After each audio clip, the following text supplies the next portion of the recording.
Every now and then, I find myself thinking about what the perfect length for a video game should be. These thoughts usually resurface whenever I finish a new game that I felt could have been a stronger experience overall had it taken me a longer or shorter amount of playtime to reach the credits. Generally speaking, whenever I purchase a new video game, I fully intend to beat it, because only then do I feel like I'm in a position to fairly assess it. Although I suppose there is a debate to be had on whether or not games should be graded on how likely its players are to actually finish it. After all, many games from the NES and SNES era were clearly not designed to be beaten by most gamers, and yet they are still played and enjoyed today regardless. Personally, however, it never made sense to me to think highly of a video game that fails to hold your interest through to completion, in much the same way it doesn't make sense to leave a board game unresolved, or to leave a movie before the end credits. Obviously, video games are a different medium and often require multiple play sessions unlike these two examples, but the point still stands.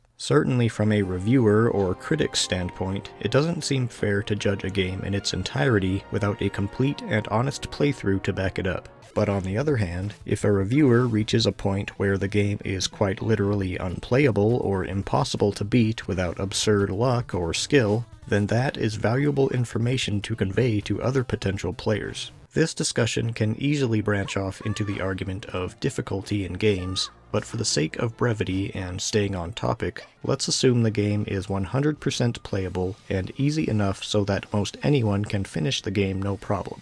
At that point, what is the preferable amount of time players should be subjected to a game on a full playthrough?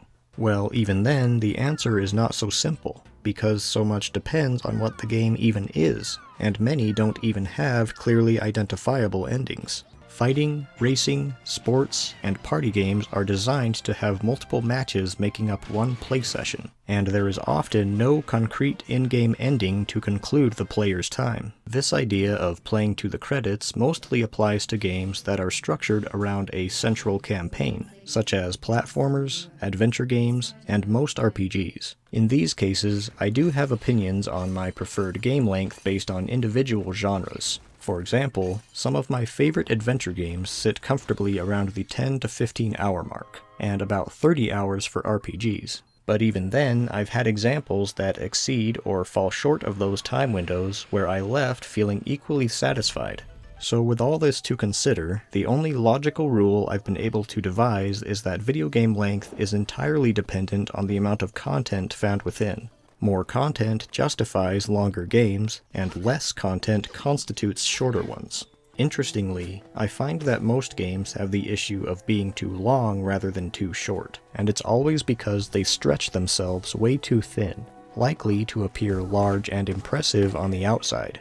Probably the two genres most guilty of this are open-world games and RPGs, which are commonly plagued with recycled content to pad out playtime, such as repetitious missions or quests, and artificially inflating difficulty with a tedious level-up system. Conversely, I consider games too short if they fail to properly develop the mechanics they introduce, or if there is simply a dearth of content to justify its price tag. And that brings me to the final point of discussion.